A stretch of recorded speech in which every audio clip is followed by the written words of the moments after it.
All right, be honest. How many of you even remembered there was NBA still to be played here? It feels like, I don't know, a hot minute since we've actually gathered around the fireplace here and starting spitting out some winners. So welcome back here, the NBA Tip-Off Show powered by WagerTalk.com. It's a good thing you guys hit that little bell there and get notified every time we go live here as we welcome you back. It's been a minute or so. But Andy Lang ready to roll here today. He knows the NBA Finals are upon us.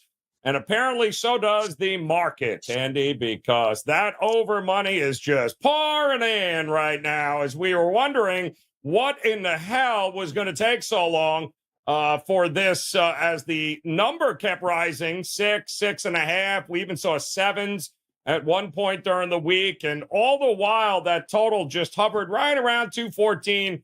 214.5, and we were wondering, well, how in the hell are the Celtics going to cover that kind of number and this thing not go more than 214? Well, the answer is apparently it's not, because 217s are hitting the market right now here as the over money waited as long as they could, Andy, but they are in here. The question is, what the hell kind of game do you think we're going to get here tonight when it's all said and done?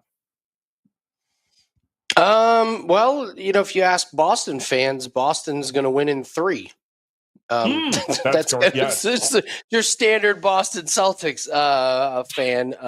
Did you know Dallas doesn't have a chance? I wasn't aware of that. Listen, shocking.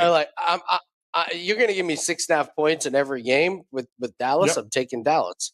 I mean, no question. I'll take the plus 6.5. I don't. Do you? What happened to the narrative of that the West is the by far the best conference, and the Nuggets and the Timberwolves, this is the real championship series, and then the Timberwolves take care of business, and then Dallas takes care of Minnesota, and all of a sudden it's supposed to be a Boston romp. I don't get it, man. You want to bet against this Dallas team? By all means, go all ahead. I'm not going to. No chance. I'll take Dallas plus 6.5. I'll take a sprinkle on the money line at plus money here. Is this Celtics team really a team that you expect to take care of business? This is the team that barely they beat Indiana twice by 3 points with no Halliburton, and I don't know. I don't trust this Boston team. I do trust Luka. If you're telling me who's the guy you trust most in the last 2 minutes in this series, it's Luka, and it's not close. So if I have that advantage, then yes, all 6.5 of those points are so valuable. So yeah, you're going to give me plus money and plus the points on Dallas every game. I will gladly take that. It's been a fascinating week off, right? Because we haven't had this all season long, right? And the All-Star game. After we had a little reprieve during the All-Star break, but then we came back and all of a sudden teams were like, all right, we got to start playing defenses.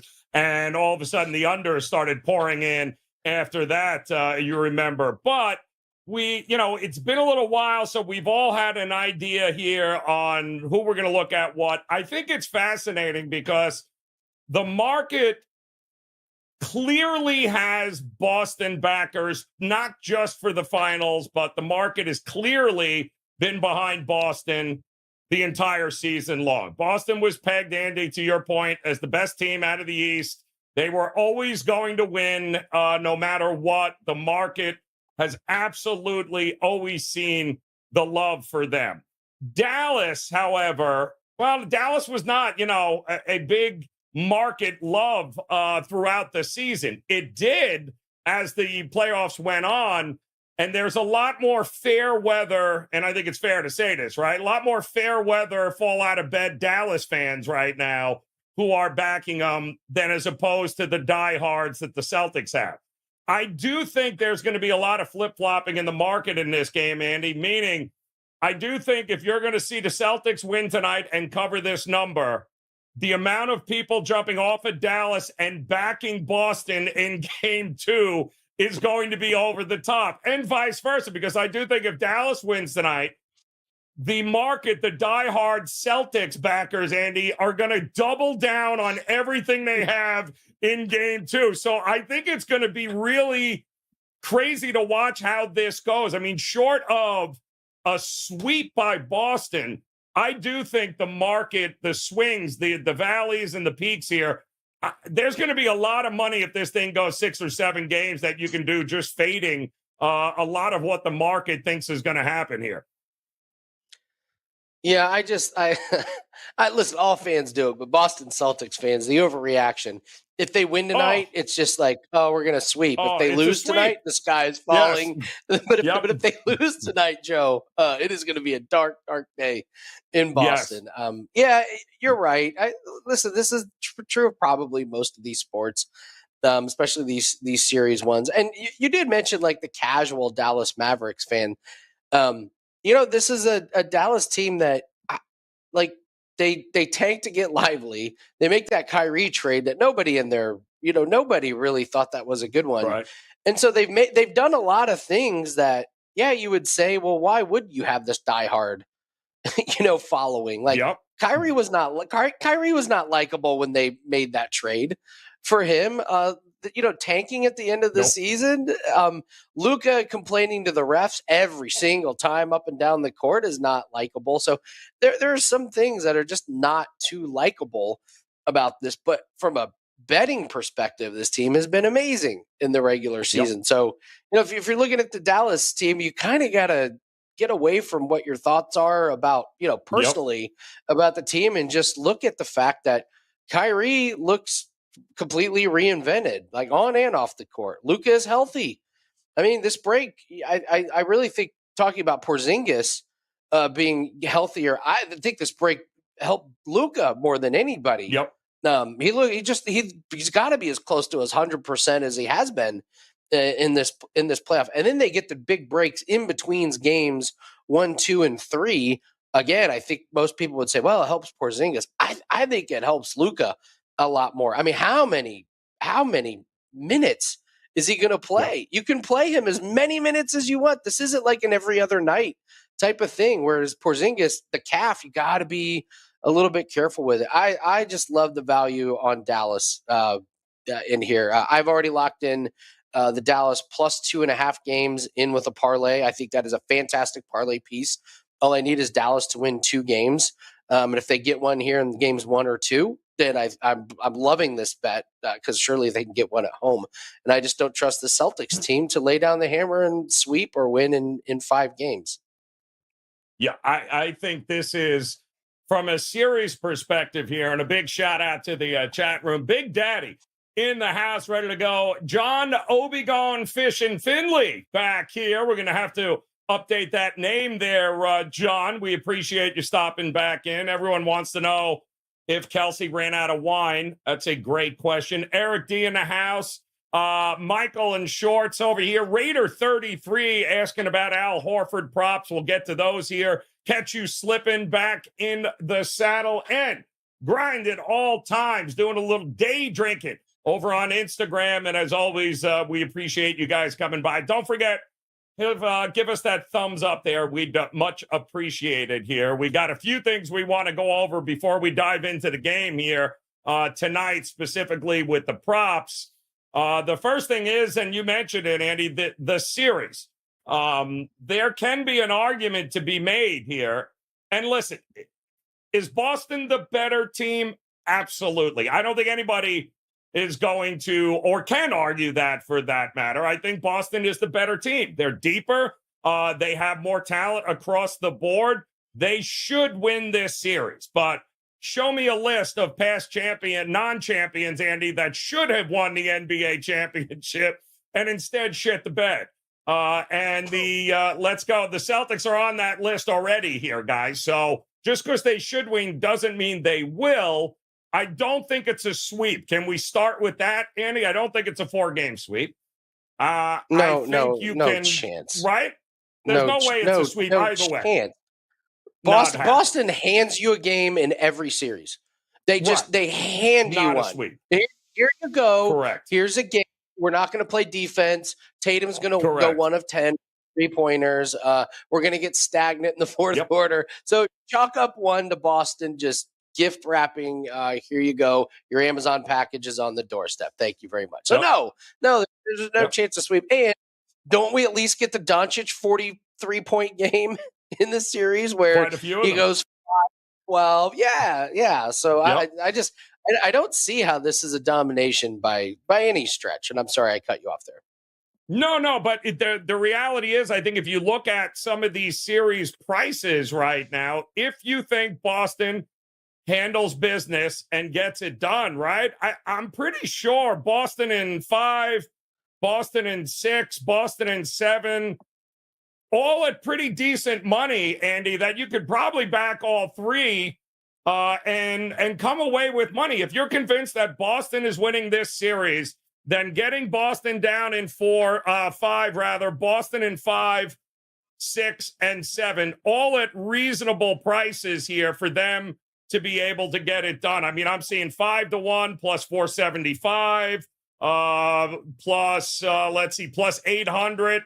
In some spots plus 5. So you're averaging around plus 500, Andy, 5-1, somewhere in that ballpark.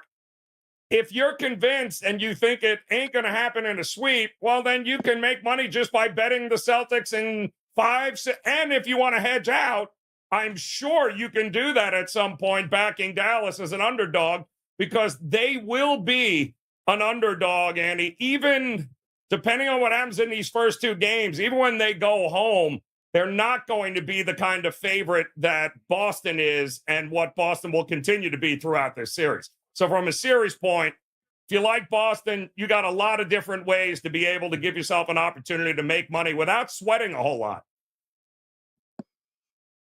What if Boston doesn't win? What if I'm just saying, if you want Boston, one? right? If you're convinced Boston is winning, there are absolute ways to bet the series prices and make money. If you think Dallas is going to win, well, then you've got a whole different area that you can go into, because again, Andy, they're on all likelihood, they're not going to be the kind of favorite in this series that Boston is going to be, especially when Boston wins games.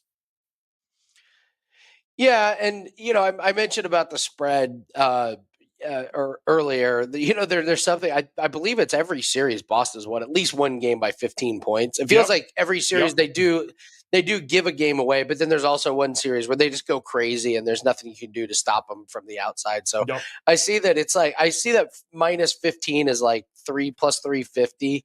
That would be an interesting one to play in the first 2 home games. Like, what if Dallas wins this one? Couldn't you see Boston winning by 30 in game 2? You're right. There's some different weird ones. Like I said, my favorite play in this one, I used it as a parlay piece because it's minus 250, was the Dallas plus 2.5. And Boston, minus 2.5 games. Yeah, the plus 190. I don't know. I think you're better off kind of. I don't know. I don't see much value in the Boston series prices. My guess is it's probably better just to take them to win the series and not try and tie up your money with multiple bets, trying to figure out if they're going to win in 5 or 6 or 7. So I stuck my. Yeah, I don't think there's much value in it. Yeah. No. Yeah, if you like Celtics, just take it to win the series and move on and be done with it. And exactly, and don't sweat it, because if you're convinced, because there really isn't. If they win game 1, the numbers are just going to get worse for you. So at this particular point, and there's going to be an awful lot of people jumping on Boston after a game 1 win. And it looks like, listen, Dallas got an awful lot of public love early here, right? The total, as we mentioned, is hysterical now that all of a sudden this money is rolling in here. 217s now in a lot of spots are starting to pop up. And this morning, this was still 214 and a half. So it begs the question here, Andy, if this thing is flying over the total tonight, well, then who are we looking at? Who are is it just Luka, Tatum, and Brown, just every game, back them over? Or are there some diamonds in the rough in some of these games in the prop betting perspective, especially if we're going to get an over that we should be looking at? If you're looking at an over, I think that spells good things for Boston. I think that, if you get in a shootout, they just have way more. They have many more guys that can put up big games. If it's an over game and you expect Dallas to do well, then you got to be looking at Luka and Kyrie going for 70. You would need a PJ Washington game where he goes, he goes like 6 of 10 from threes. You got a couple guys from the bench that go crazy, because I just don't think Gafford and Lively are going to be those guys score. But with Boston, we mentioned they get hot from three. Yes, they can put up 125 points, and all of a sudden Dallas is, just can't keep up with them. So an over, I would think, spells good news for Boston. Dallas is going to want to keep this below 110, like each team scoring below 110. So they don't want to get in that. They want this to be a rock fight. They want to just drag the Celtics into dirty, muddy waters and have it get physical, because I do think, and we'll talk about some of the player props. I think they have an advantage inside. I think Gafford and Lively are going to be a real problem for Boston. I know Boston fans will tell you, well, we can spread them out. We got Horford and Porzingis on the perimeter, and guess what? Lively and Gafford are going to win the rebounding battle against Horford and Porzingis. They just are. So it's going to be an interesting one. I think Dallas has the advantage in that one, and they're going to want to make it lower scoring. The lower scoring. Now you got those plus 6.5 points that are just gold if you got a lower scoring game. So high scoring equals Dallas, low scoring, or high scoring equals Boston, low scoring equals Dallas. Yeah, it's true. Lee brings up that we haven't seen a Celtics hot from three just yet, and this is going to be the best team that they have seen by far, defensively as well. I think that's fair enough to say. Certainly, I don't know anybody arguing with the fact that Dallas had the tougher road to get here and beat a lot more accomplished teams than the little bus teams that Boston ended up having to beat there, and little bus mostly because they didn't have enough guys to actually fill the roster. So there was no need to take like a huge bus to the arena, since everybody was hurt along the way that they ended up beating. But having said that, and I know the chat room knows this, and I know you guys watching this know this, because without a doubt the books know it. And the trend, Andy, of course, the better team in the NBA Finals, the team with the better record, 18-6, 75% in the finals, 31-10 since we went to 16 teams in a playoff. So the team with the better record always leaning. And in game one, the home team, 31-9 in game one in the finals, 78% during that stretch. So game one winners, 24-7 in the series. And it gets even bigger than that from the probability if they're getting blown out in game one. So all the trends, Andy, point to us that Boston should win game one. But my goodness, man, are we just buying into Dallas too much here, guys? Or the best player is on Dallas? Isn't the best player, Andy, on Dallas in this series? And I'm not taking anything away from Tatum, and the best player on the court for this entire series resides on Dallas's side. So as long as that's there, I just don't know how we can lay these big ass numbers, and it's going to get bigger. I think if Boston wins and wins by margin here, it's a tough route to go in game one. But if it's an under, you mentioned the over favors Boston. Under is going to favor Dallas. So who would you, in the prop market, look to back here on Dallas if it's an under here tonight? Well, I've talked about it all week. And listen, there's good things and bad things to talk about something all week, because if the play goes well, you look great. If it doesn't go well, you look like a dope. It's Dallas. It's Daniel Gafford. And I noticed DraftKings just moved to 7.5 points. I love this number at 7.5. This is a guy that has gone over in 7 out of 8 games. Actually, now that they moved to 7.5, make that 9 out of 10 games. If it was 8.5, that means he's gone out of 7 out of 8. But who's going to out physical Daniel Gafford on the Celtics? A hobbled Porzingis, an old Horford? No way. No way. The other thing about Daniel Gafford is he's just become, him and Lively has become these perfect guys. When Luka does that thing where he gets around the perimeter and he gets his body in front of the defender and he sneaks into the paint and the bigs come down to crash, and all of a sudden there's a lob, there's a little dish, and all of a sudden Lively and Gafford are there dunking it or making layups. I mean, Gafford shot 75% from the field in the series. In the series, not in a game, in a series. All of his baskets were right there at the rim. He is one of these forgotten guys. Dallas, or Boston's going to be focusing on trying to stop Kyrie. Drew Holiday had that quote of like, "How do you stop Kyrie?" He said, "Pray." And so if you're Boston, you're looking at you're looking at the perimeter, and you're saying, "All right, we're not going to stop both of them. There's no way. Nobody's figured out how to stop both of them. So who do you want to take away?" Regardless of who they take away, it's going to require help, and I think it leaves people open. I think this is, especially in the first game, you could be looking at a PJ Washington game, a Daniel Gafford game, even a Lively. Hopefully, he can avoid any more neck strains. I've never seen anyone get kneed in the head, and they go, "Oh, you hurt his neck." It's like his neck. His neck sure looked like the back of his head hurts pretty bad. So, but they got away with that one. I think Gafford's the play. It's 7.5, and my gosh, if they keep it at 7.5, this is a play every single time that they put it out there. I'll be glad to take this one. Let's see a couple other props for Dallas. Here's an odd one. Maxi Kleber over 2.5 points. He got it. He got back into the rotation. He played 9 minutes and I believe 12 minutes. This is 1 3-point basket. That's what he does. They bring him out to shoot some threes. I would take him over 2.5 points. You're around -115. All you need is a basket or two, and he could be the nice little, the new shiny object that they unleash. He's had a huge rest with the break. That's another guy that's had an advantage. So Maxi Kleber, I'll be honest, I'm loving the low lines on some of these guys. Like, I'm not really that interested in the high point totals for Luka and Kyrie. I do like Luka over 8.9 average rebounds per game. He's done this easily in the last 2 series. He didn't get there with the Clippers, but I believe health was a little bit of an issue. And I'm just the bigs and the rebounding of Boston don't scare me. Dallas just puts Luka inside. He grabs rebounds, gets out in transition. We saw him have a 15 rebound game against Minnesota. If he gets one of those games in the series, he's going to go over that one. Kyrie, I'm kind of struggling with. I don't know what to do with him. He's very up and down. So the volatility in his point totals, I don't find a whole lot of value in.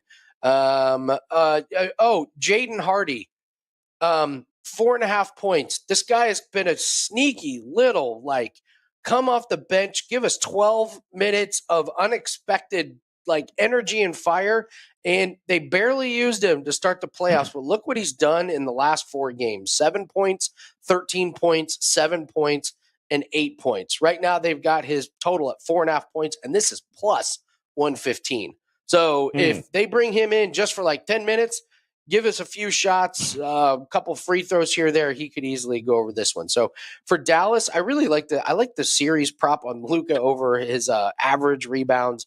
But Gafford is the guy that I will play. I will play it tonight, and I will play it in game 2, and then I'll reevaluate. We'll see what the minutes are. We'll see what the activity is like. See how the games flow. But play it tonight. If it doesn't hit, I'm coming right back and playing it game 2. Hopefully, go 2-0, and then we're dealing with profit. We're playing with house money at that point. Yeah, I like that there. And what is the favorite prop tonight in the chat room? What is Eric D rolling with? Kenton looks like Kyrie and Brown 25 plus points.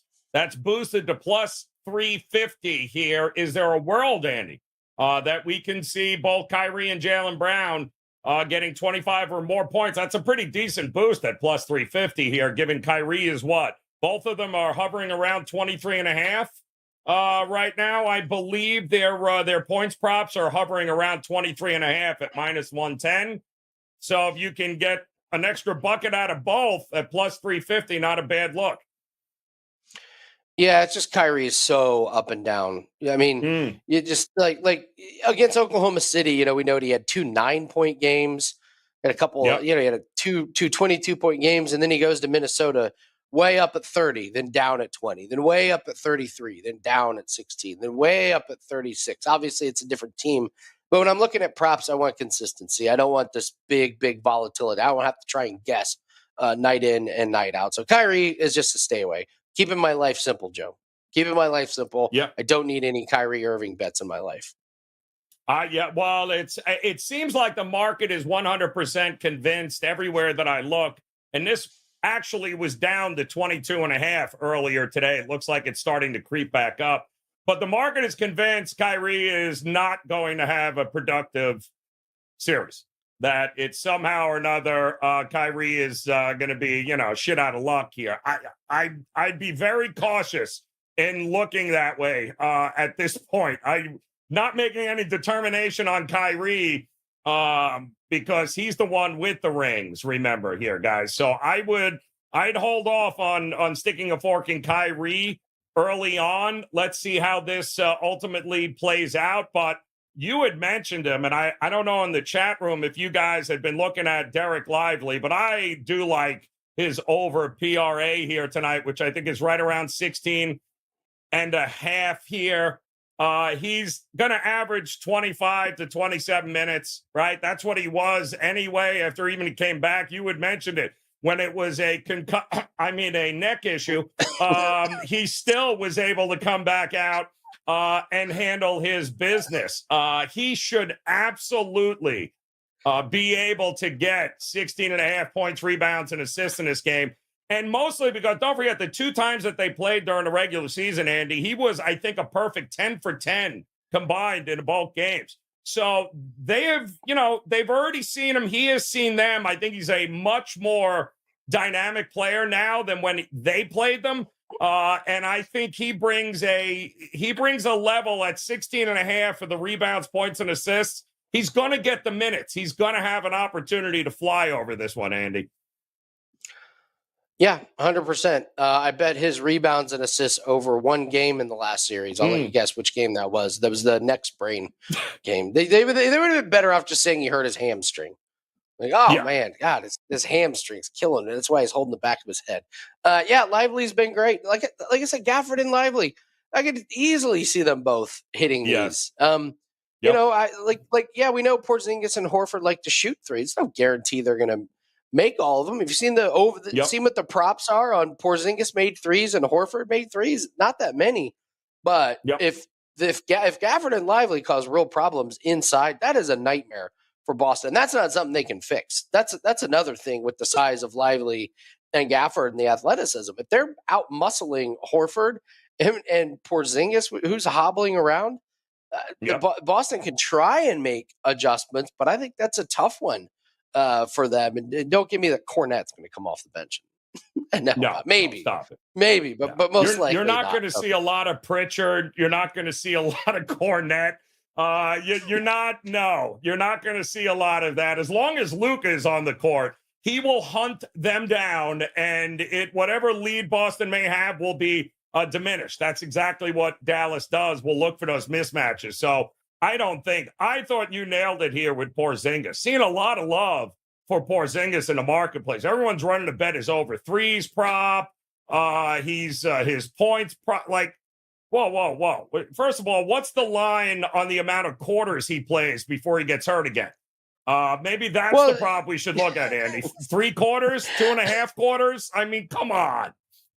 Well, his points, rebounds, and assists is now up to 24.5. That's crazy. It's crazy. He's not ready to do a full workload. I mean, unless he's been on that German diet plan. Yes. He's not. But the other thing about Porzingis is he going to be in the flow? Like, is he just going to seamlessly come in they've been used to playing without him. So now they're just going to throw him in there and he's going to go for 25 points, rebounds, and assists. I don't buy it here. So now if he has open looks and gets confidence going, but to get 24.5 points, rebounds, and assists, remember, you got to stack all of these. So it means he's got to be grabbing a bunch of rebounds. I think I don't see him being that physical. I just don't. So if I'm playing anything with him, it's under. And I hate saying, well, I want to wait and see how many minutes he plays, because you kind of have to make a decision now. Like, if you make a decision now, Right. no, he's full strength, he's going to play 30 minutes, but if you're like, I don't think he's all the way there, I think they give him 20 minutes, then you're going to breeze under this points, rebounds, and assists. But no, I will not be playing any overs on Porzingis. No, not in game one here. I do think, and the Porzingis Al Horford time is going to be interesting in this one too, isn't it, Andy? Because there's probably a good chance whatever you saw from Horford prior, those minutes are going to get eaten up here. He's going to have less minutes, less opportunities. I know there were a bunch of guys in the chat room that were looking at backing Horford tonight, 6.5 points. I think he had rebounds. It's kind of hard to be all in with Horford when you just don't know what the usage is going to be for Porzingis here. I do know Porzingis and Horford are going to be able to bring Lively and Gafford out to the three line because they can shoot. So they're not, I don't think this series is won or lost in the paint by any stretch. I think this is all going to be who can make enough shots from the outside in order to win it. And those two guys are pretty deadly, and Horford just showed it. But how do you approach Horford in the prop market without knowing exactly what's the usage for Porzingis? I don't know. I don't know what we're going to get from Horford. Just make it as simple as possible. I don't know. I won't play any Horford. I didn't see us getting what he gave us. So I didn't see that either last series. He hit 42. He had 42 PRA in a game against Cleveland. I'll take the under. Yes. I'm exactly that there. There's Kelsey. All right, the Chardonnay back in action. Welcome back, Kels. It's a pleasure to see you here. Glad you remembered there's a basketball game here tonight. Lee, Andy, looking about Tatum's rebounds, which I think he's been really the guy that's been consistent in the rebounding prop. I think it's 9.5, which is what it was throughout the Indiana series too. It was fluctuating between 8.5, 9.5. Was it you that I think a couple of opportunities talked about Tatum on the boards here? He always seems, you don't notice him, but all of a sudden at the end of the game, you look at the stat sheet and you're like, good Lord, he got another 10, 11 rebounds here. It's not what you look at Tatum for, but boy, oh boy, 9.5 feels like a very doable number for him in this one as well. Yeah, I think the books are onto this one. Listen, if you think you've stumbled onto something with Tatum rebounds, believe me, the books have stumbled onto something with the Tatum rebounds. So, against Indiana, he went 12, 6, 10, and 13. This is without Porzingis. This is an Indiana team who absolutely cannot rebound.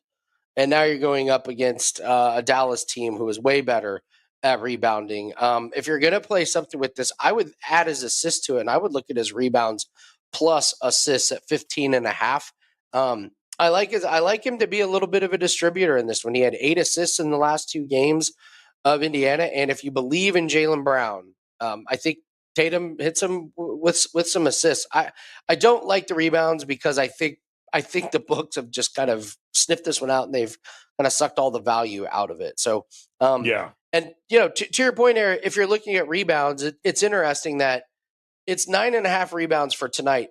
His prop for the series average is 9.9. Wow.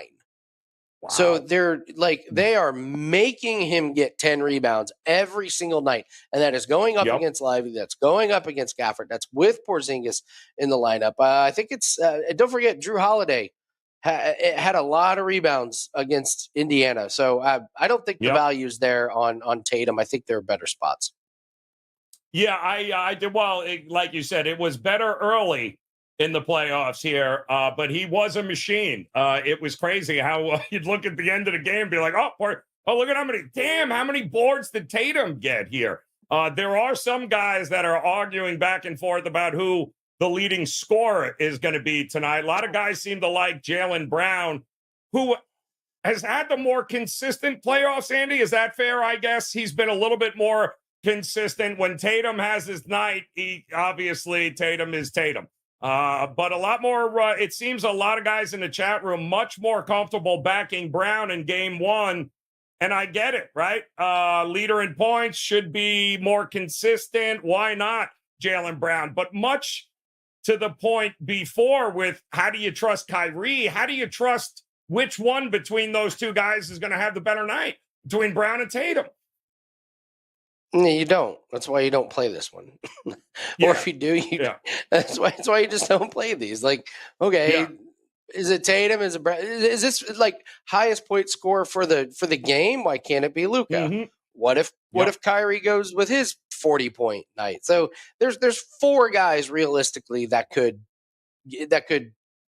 take this every night. I wouldn't mess with this one. Your guess is as good as mine of those four who's going to be, the high score. And I don't think there's much value because if I were to play it, I would pick one person and I would play it every single game and hope that they would cash like, 2 or 3 times. But I just don't know if they might each one of them might only cash one time. Like Kyrie could be, and then Luka, and then Tatum, and then Brown, and then you're like, all right, we're 4 games in, and each one of them has hit it one time, and now I'm chasing value. So in this series, I don't find much value. Again, if you like Brown to have a good series, take his average points per game. It's very fair. It's 23.4. If he drops a 40 burger, you're going to cash your bet because he's going to have 20, then 25. And then if he has the one big game, that's why I really, really like these series average bets. I love the Luka over rebounds. And like I said, you get one of those huge games, you're looking good. There's no reason to try and chase it each night.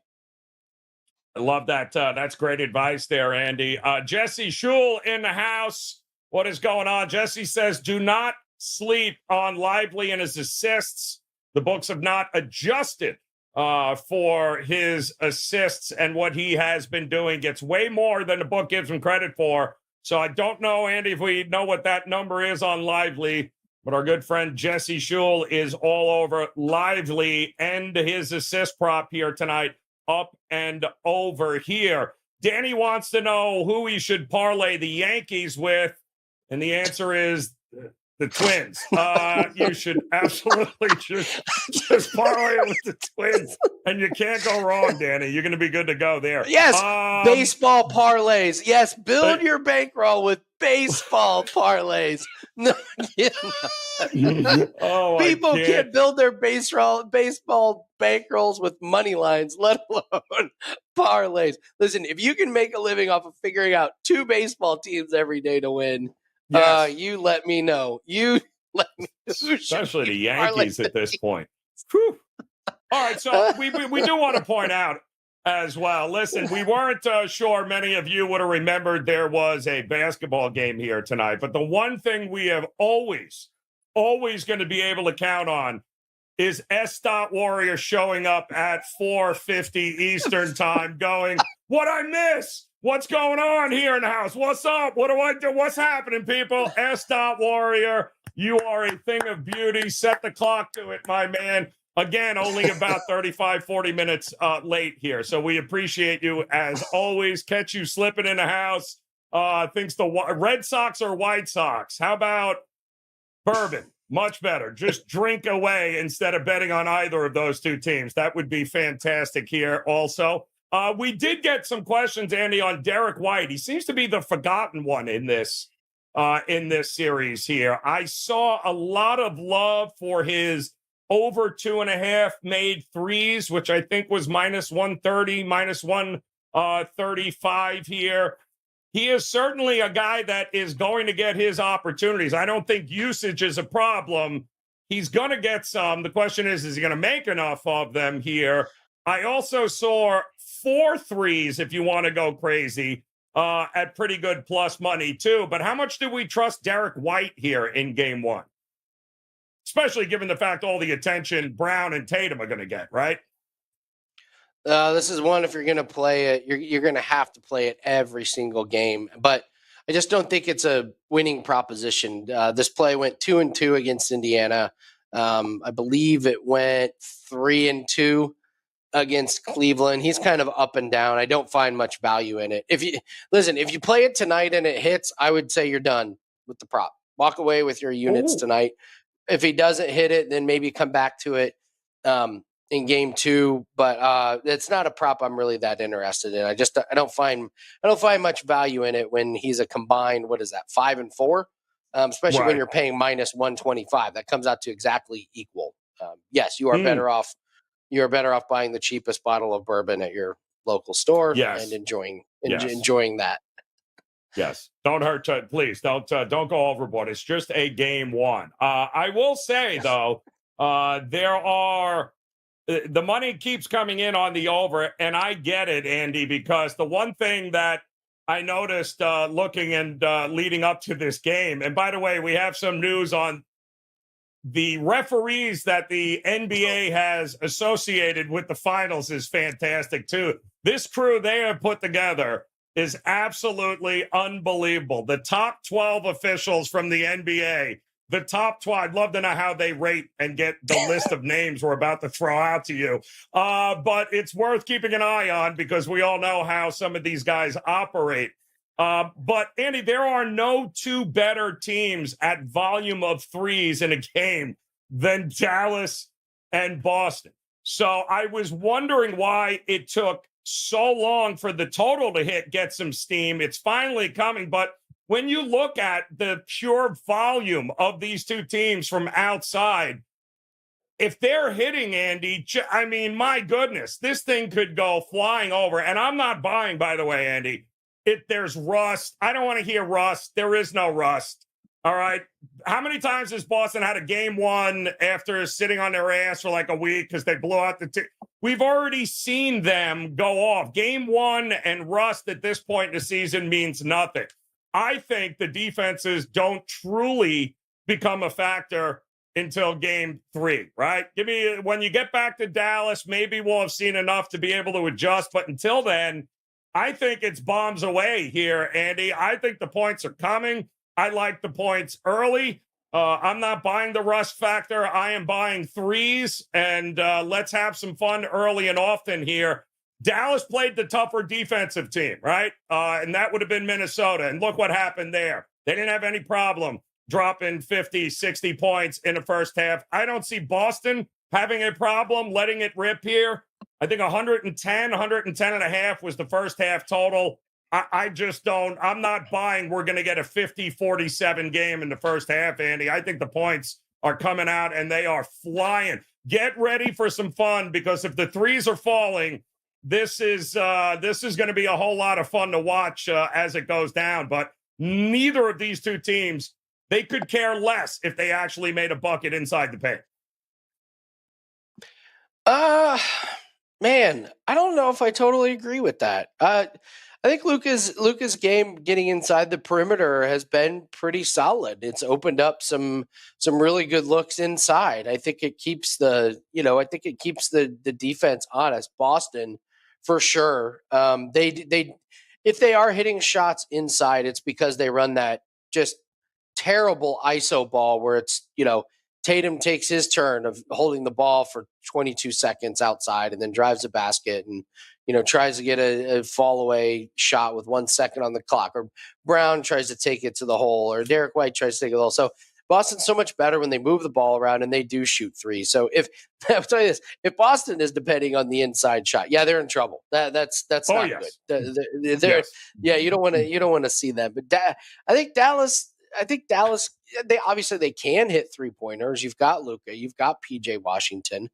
I don't necessarily consider Kyrie a big 3-point threat. Like he seems to hit the timely 3-pointers. But if I am looking for a team that is going to rely on some of those mid-range and close to the basket ones, I do think it's Dallas. I think they have a big advantage there. I keep harping on these on Gafford and Lively.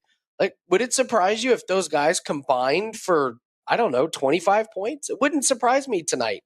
Like, if Porzingis can't hold it together and Horford's out there, they are just going to manhandle and beat up the inside. And don't forget about Luka and that big body getting in there. Like, I know I've heard, Boston can throw a bunch of people at Luka. Luka is like 6'8" and pudgy. Like, he can back down any guys on the perimeter. Derek White, he's a great defender. Great. Drew Holiday, great defender. Any of these guys, nobody has been able to stop Luka. So I actually think Dallas may surprise and may have a lot of success inside. Maybe they're not going to be able to if Boston gets hot from threes early. But if this game is close, that's the problem.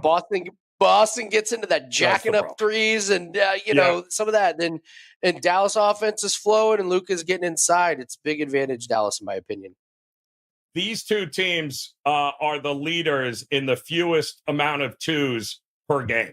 So these two love taking threes. But it becomes a math equation, right, Andy, at that point? Because we know Boston's going to shoot the threes. And if they're making, you can't settle for twos in the paint if you're Dallas. That's the problem. Is that, 3 is more than 2, and they're not going to have a choice. But I don't think they necessarily mind it. The big question here is the Celtics go, if they only go, 7 of 30, then you could start to see Dallas having a good old time. But I don't think that's going to be the case early tonight in this game. I think the threes for both teams are going to fly, and then they'll adjust accordingly on this. And I know where is it? I believe. Let me make sure we've got them there. That you wanted the where is it? Catch you slipping. You wanted the percentages right now.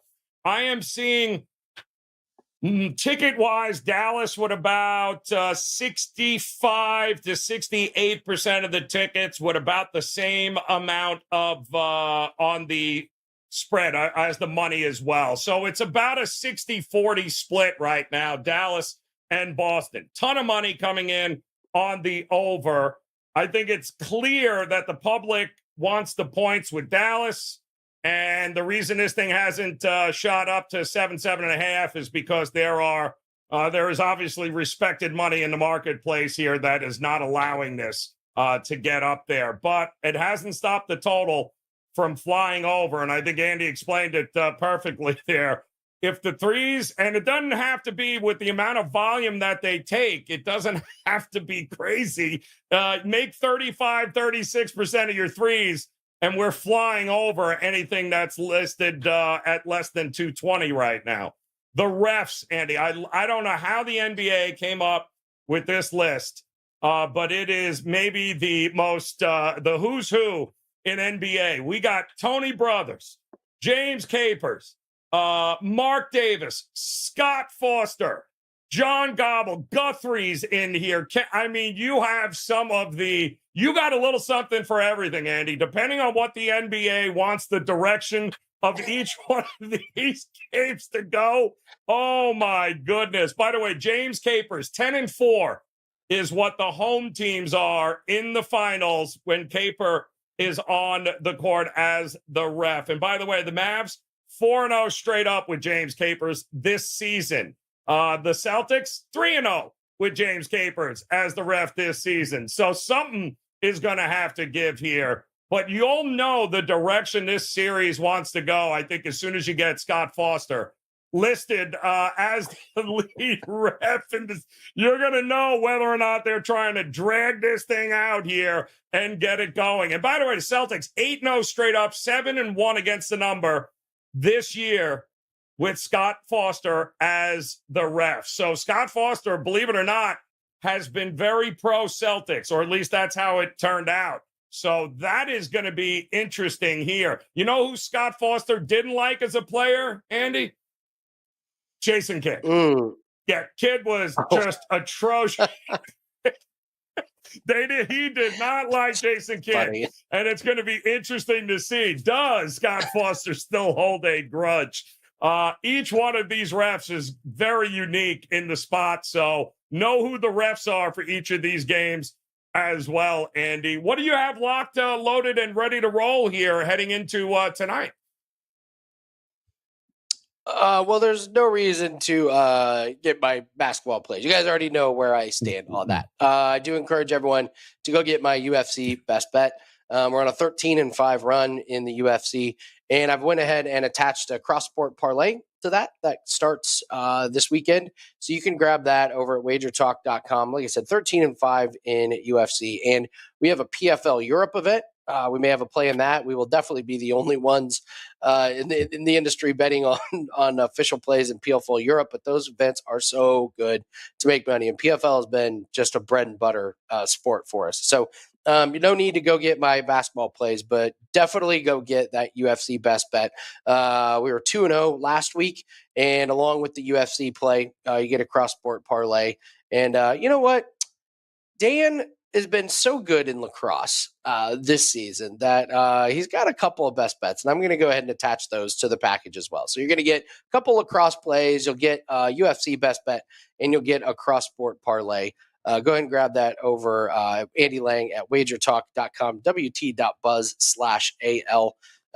Remember, guys, you do not have to go all in on your bets and your bankroll because it is the first game of the NBA Finals and we haven't seen a game in a week. Please exercise bankroll management and take it easy. We're looking for winners. We're not looking for volume on everything. And I see Kelsey is asking for darts. Unfortunately, Yes. the Premier League of Darts League is over. It was 4 months of nonstop cashing. It was 4 months of nonstop cashing. There are some other tournaments that have been popping up, though.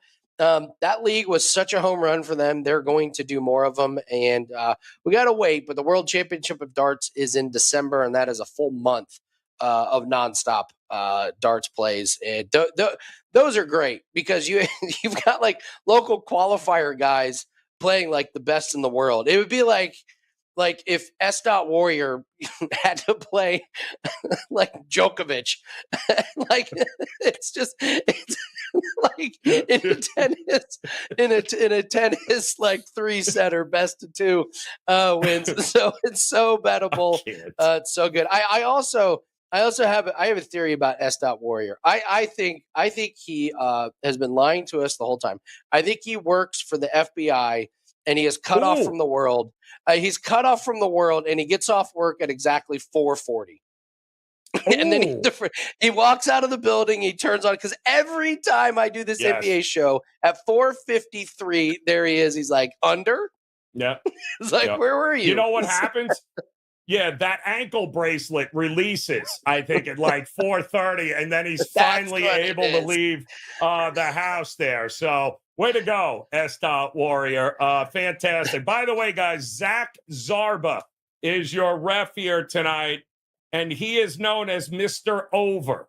The over, 87 and 67 in the playoffs with Zarba. That is the best of all 74 reps in the league. This is a man that gets these games to go over. And by the way, the over 32, 17, and 1 in Celtics home games when Zarba is on the court. So he definitely likes the whistle here a little bit, giving teams an opportunity to get a few extra points, apparently. But he is the leading ref when it comes to backing overs in the playoffs here. Number 1. In fact, we do have a couple of quick ones on the way out the door. S. Warrior definitely with the ankle bracelet. Got you on that. Kelsey can't figure out how she missed the dart season. Kelsey, we talked about it all. Pretty good idea. Talked about it all the time. I have a pretty good really idea, did. Kelsey. I am not the intervention type, but I have a pretty good idea of exactly how you missed all of the dart plays Andy's been hanging out here. We do have, let me see this.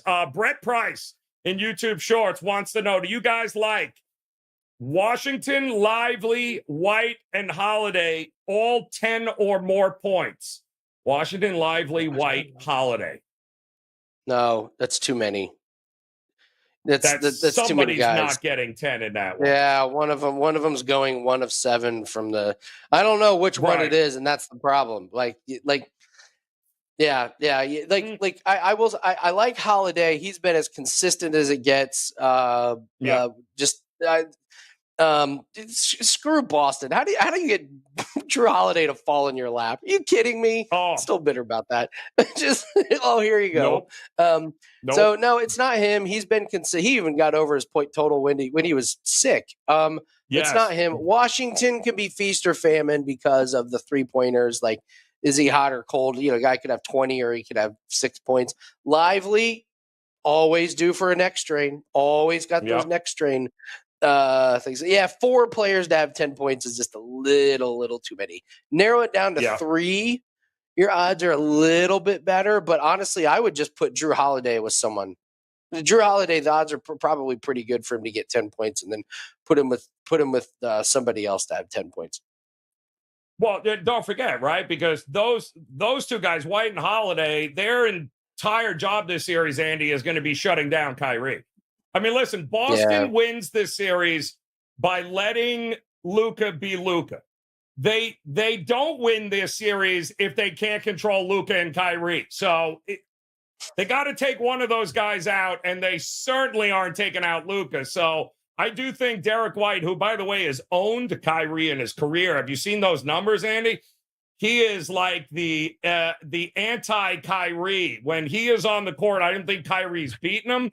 He's had his lowest point totals in games with Derek White. So between him and Holiday, I think the focus, not so much point related, but make sure that Kyrie doesn't get started, doesn't get off, and that's going to be an interesting matchup here.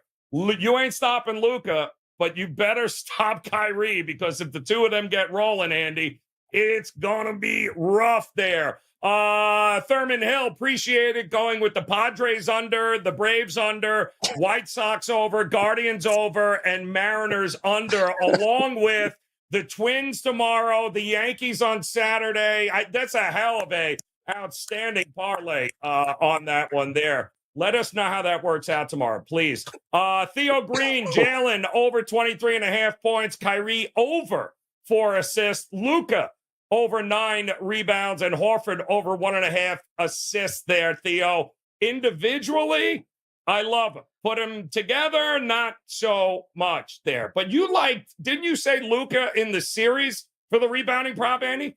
And where are you getting those props, by the way, for the series long averages? Oh, so like if you just go to DraftKings, you can go to finals props and finals player props. So in the finals props, you can get the different spreads for the teams. And if you click on finals player props, you'll see tabs with threes leader, rebounds leader, assist leader. But then you go to points per game, assists per game, and rebounds per game. I'll go through a few my favorite ones. So my favorite is 8.5 or 8.9 Luka rebounds per game. Points per game, I do like Jaylen Brown there at the 23.2 on the average. And there was assists per game. I actually kind of like Derek White under 4.8 assists. As you mentioned, like his job is a lot more on defense and to hit some open threes. He's not been the real big assist machine, and to get 5 assists per game when you're on a team with a lot of guys that are good at isolation ball, I'm not really sure I like that. But by far the rebounds for Luka average is my favorite, with Jaylen Brown over 23.2 being my second favorite. Big shout out to a Life in Vegas who absolutely forgot there was an NBA game on here tonight. Life in Vegas, little disgusted with you. The good news is you can come back and join us again tomorrow as we break down what the hell we're going to see here tonight, and then talk about what's going to happen on Sunday. Shout out to Christopher Young, by the way. And Avi wants to know over or under 216. Avi, we are going over in this one, including the over in the first half, though I'm not buying the rust argument. I think points are coming. All right, Kelsey, second bottle of Chardonnay. Always a pleasure. Eric D. Theo Green. We appreciate you guys, even you, S. Warrior. Maybe ask the parole officer next time if you can maybe come out a little earlier, start around 4 o'clock or so. If you need a letter of recommendation, Andy has one for you. We've got Grind at All Times. Always a pleasure on Instagram. Let us cash a few tickets here at the NBA playoffs and the finals, rather, starting tonight. Should be a very profitable one, guys. Make sure you cash those tickets. Come back and join us. Hit that thumbs up. We'll do it again tomorrow. Get ready for game 2. Until then, best of luck. We'll see you guys again tomorrow. Good luck.